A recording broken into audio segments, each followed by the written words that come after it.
बाळासाहेबांच्या निधनानंतरच शिवसेना संपवण्याचा कट भाजपनं आखल्याचा गंभीर आरोप शिवसेना उद्धव बाळासाहेब ठाकरे पक्षाचे संपर्क प्रमुख विनोद घोसाळकर यांनी केलाय।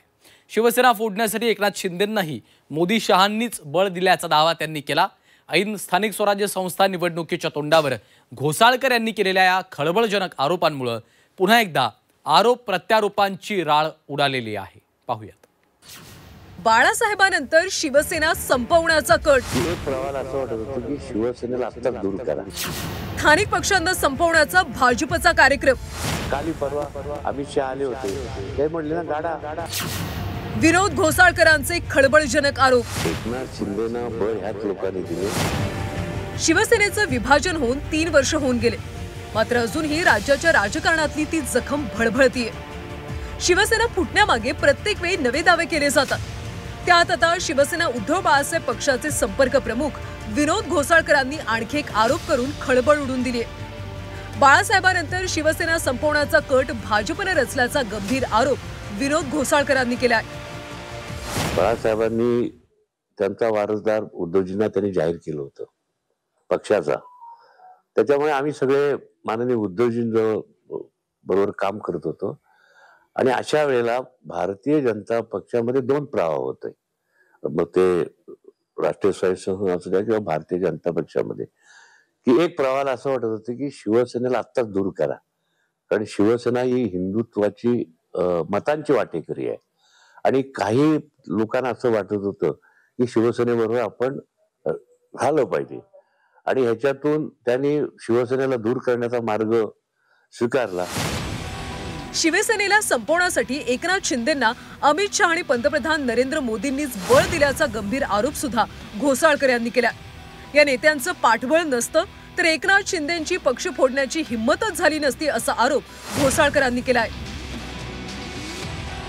एकनाथ शिंदेना बळ ह्याच लोकांनी दिले, नाहीतर एकनाथ शिंदेची एवढी हिम्मत पक्ष फोडून, पहिले किती होते, 8-10 आमदार होते, जे पहिल्या दिवशी तिथून जे मुंबईतून मंत्रालयातून जे ठाण्याकडे निघाले आणि ठाण्याकडून गुजरातकडे निघाले, तर फार आमदार नव्हते। आम्ही स्वतः त्या दिवसापासून 3 दिवस आम्ही त्यावेळेला वर्षावरती होतो। हे सगळे काही आमदार आमच्याकडे नंतर गेले, आणि हे सगळं बळ देवेंद्र, अमित शहा आणि मोदी साहेब यांनी दिलंय। केवळ शिवसेनाच नव्हे तर मोदी शहांनी प्रादेशिक पक्ष संपवण्याचा कार्यक्रम सुरू केल्याचा आरोप घोसाळकरांनी केला। देशातल्या इतर पक्षांसोबत आघाडी करून भाजपने अशाच प्रकारे इतर पक्षांना संपवण्याचं काम केल्याचं घोसाळकर म्हणाले।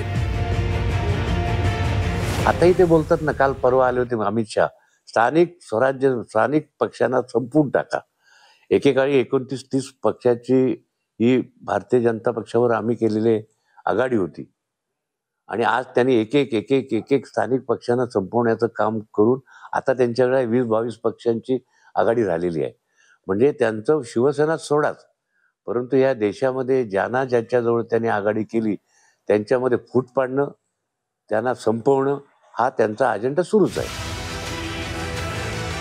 विनोद घोसाळकर अर्धसत्य सांगत असल्याचा टोला सामाजिक न्याय मंत्री संजय शिरसाट यांनी लगावला। बाळासाहेबांचे विचार आणि हिंदुत्व वाचवण्यासाठी त्यांनी जर बळ दिलं असेल तर निश्चित त्याचा आम्ही स्वीकार करतो असं शिरसाट म्हणाले। तर निवडणुका आल्या की सहानुभूती मिळवण्यासाठी असे विषय पुढे करायचे अशी टीका भाजपने केली आहे। बळ कोणी देतंय, काय देतंय, अखेरला एकमेकाचं सहकार्य घेतल्याशिवाय इतका मोठा कार्यक्रम करता येत नाही। बळ दिलं ना, हिंदुत्व वाचवण्यासाठी, बाळासाहेबांचे विचार वाचवण्यासाठी त्यांनी बळ दिलं असेल तर निश्चित आम्ही त्याचा स्वीकार केलेला आहे। म्हणून त्याच्यात वावगं काय? तुम्ही घेतलं ना काँग्रेस आणि राष्ट्रवादीचं बळ, त्या बळाचा परिणाम काय झाला? पक्ष संपला ना। विनोद घोसाळकरांनी काय बोललंय, कदाचित त्याच्यातलं अर्धसत्य त्यांनी सांगितलंय। 2019ला जे निवडणुका झाल्या त्या शिवसेना भाजप युतीच्या झाल्या।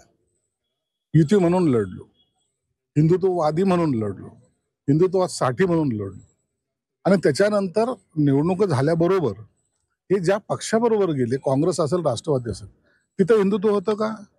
ते हिंदुत्वाला मानणारे लोक आहेत का?